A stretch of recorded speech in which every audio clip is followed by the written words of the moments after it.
আসো আমাদের বাংলাদেশেও আছে, আমাদের বাংলাদেশেও আছে। এক দলের মানুষ মারা গেলে আরেক দল খুশি হয়, মিষ্টি বিতরণ করে কথা বলেন ঠিক কিনা। বলতে পারবো না আমার নামে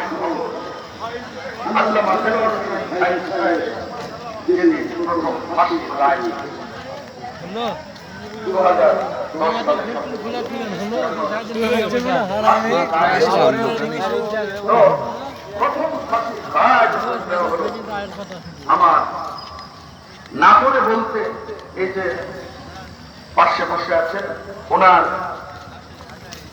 নানা শ্বশুরের গ্রামের একজন ব্যক্তি, উনি শঙ্করবাগ বাজারে মিষ্টি বিতরণ করেছিলেন। হ্যাঁ, তোমার মিষ্টি খাও, মিষ্টি খাও। কিসের মিষ্টি ভাই? আরে সাইদ হিসাবে ফাঁসির রায়।